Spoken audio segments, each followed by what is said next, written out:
Fala pessoal, hoje vamos trazer aqui para vocês alguns detalhes sobre os transistores de junção bipolar. O primeiro item que eu digo para vocês é o seguinte: a gente trabalhou aqui bastante a questão do chaveamento, né?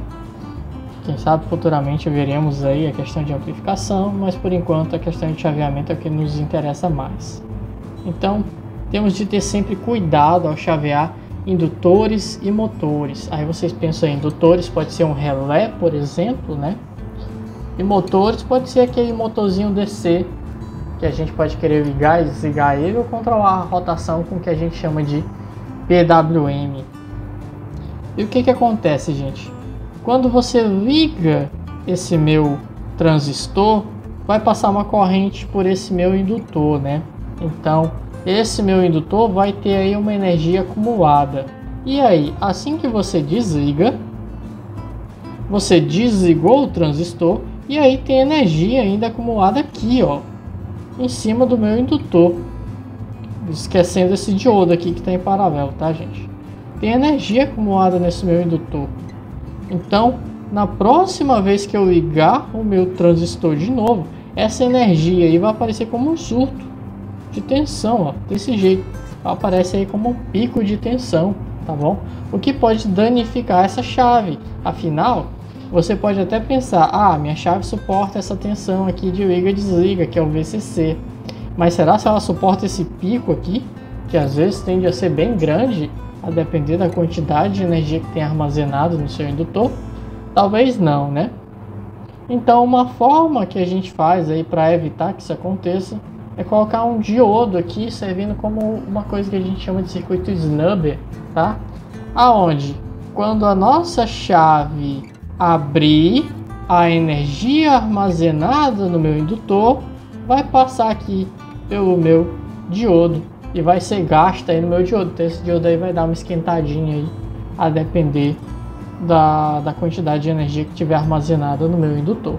Dessa forma a gente consegue reduzir aí o nosso chaveamento para uma onda mais bonitinha, mais quadradinha, como a gente tem aqui em vermelho.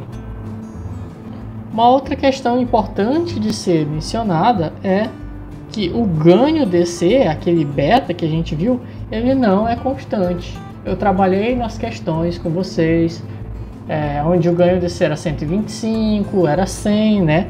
Mas de fato vocês observam aqui, ó, pegando a curva de temperatura padrão aqui de 25 graus Celsius, vocês observam aqui, ó, que esse meu transistor, a depender da corrente que passa no coletor dele, ó, vai variar aqui, ó, de 40 e alguma coisa até 50 e pouco aí, né? Aí aqui já é provavelmente a região onde não deve ser operado. A gente já tem uma queda aí no ganho, certo? Mas mesmo que nós operemos apenas nessa região inicial aqui, vocês já veem que a gente tem uma variação aí nesse beta. Então é importante a gente ter esse conhecimento. Um outro item, gente, importante da gente falar sobre os transistores é a Safe Operating Area. E daí isso aqui não vale apenas para o transistor de junção bipolar, certo, gente? Também vale para o MOSFET, que veremos a seguir. A Safety Operating Area basicamente é a região onde esse meu transistor opera sem risco de sofrer danos. Então vocês olham aqui, ó, que essa aqui eu vou pegar o tipo 41C, tá? Que essa aqui é a nossa curva de operação do nosso transistor. Percebam que essas outras regiões aqui já tem um tempo agregado nelas, né? Quer dizer que se você passar mais do que esse tempo aí nessa região, seu transistor já pode ir para o espaço, né? Já pode ser danificado. Então olha aí, ó, se você estiver trabalhando aí, por exemplo, tiver 10 volts em cima do seu transistor, e se você tiver 10 amperes aqui, ó, ele vai ser danificado. Se você tiver 100 volts aqui em cima do seu transistor e tiver 1 ampere, ó, você vai poder passar aí no máximo por aí, ó, meio milissegundo, né, 500 microsegundos. Se você demorar mais que isso, seu transistor já pode ser facilmente danificado, né? Então é algo bem importante da gente atentar em um projeto.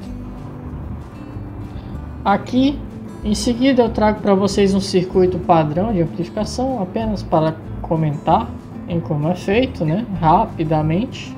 E nesse circuito padrão aqui a gente tem amplificação de tensão, tá? Onde a gente tem um sinalzinho de tensão pequeno aqui na entrada, pode ser uma música ou qualquer outra coisa.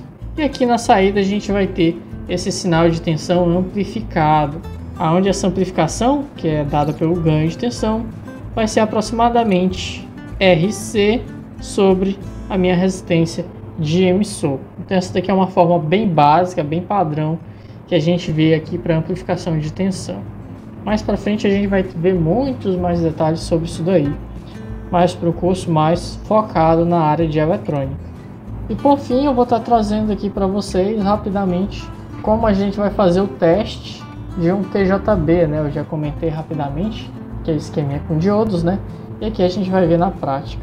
Então, eu estou aqui com o meu multímetro, né? A primeira coisa que a gente vai fazer é localizar o símbolozinho do diodo nesse meu multímetro. Assim que a gente localizar, a gente vai mover aqui a nossa chave seletora para ficar apontada para esse nosso multímetro, certo? Vocês se lembram que os nossos transistores são feitos de 2 diodos, né? Então, basicamente, a gente vai querer medir aqui as tensões desses 2 diodos, né? As tensões de barreira desses 2 diodos. Então, olha só, eu botei a minha ponta vermelha aqui na base, né? No terminal de base, e botei a minha ponta preta aqui no terminal de emissor. E aí eu vou desenhar aqui, ó. Basta a gente lembrar da simbologia equivalente. Aqui eu tenho coletor, emissor e base. Então, se eu medir da base para o emissor, eu vou ter um diodo, né? Da base para o emissor, tem um diodo. Então vai dar a tensão de ruptura de aproximadamente 0,6. Da mesma forma, se eu medir da base com a ponta vermelha aqui, ó, para o coletor, aqui, ó, para o coletor, também tem um diodo. Então vai dar aí, ó, 0,6. E se eu medir na escala de diodo aqui entre o coletor e o emissor, a gente vai ter sempre um diodo reversamente polarizado, né? Mesmo que medir daqui para cá. Então, a gente vai ter sempre um dos 2 diodos reversamente polarizado. Então, a nossa medição aqui, ó, vai ser 1, indicando impedância infinita. A mesma coisa acontece se eu inverter essas pontas aqui, né? Se eu inverter essas pontas, é como se eu estivesse medindo esse meu diodo ao contrário, né? Então vocês sabem que se a gente medir um diodo ao contrário, ele vai mostrar uma impedância infinita, porque ele bloqueia a passagem de corrente. Então se eu trocasse as pontas aqui de local, né, de sentido, eu teria aqui umzinho aparecendo na minha tela indicando impedância infinita. E aqui a mesma coisa, né? Se eu trocasse aqui também teria aqui o símbolozinho de impedância, ou seja, assim, de resistência infinita, né, gente? E a última coisa que eu comento aqui para vocês é cuidado com os circuitos em paralelo quando a gente for medir. Toda vez que a gente tem um transistor, claro, né? Aí imagina só, tem esse transistor aqui, aí esse transistor tem uma resistência pequena conectada aqui por algum motivo, não sei, uma resistência de 40 ohms, certo?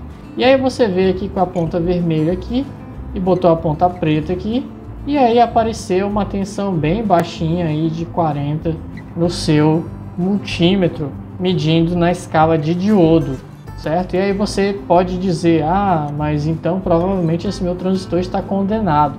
E na verdade não é nada disso. Na verdade acontece que você tem aqui uma resistência pequena em paralelo que está indicando aí esse curto-circuito. Então cuidado com a circuitaria que tiver em paralelo com o seu transistor. Certo, gente? Então por hoje é só. Com isso a gente fica por aqui e a gente segue para a próxima aula.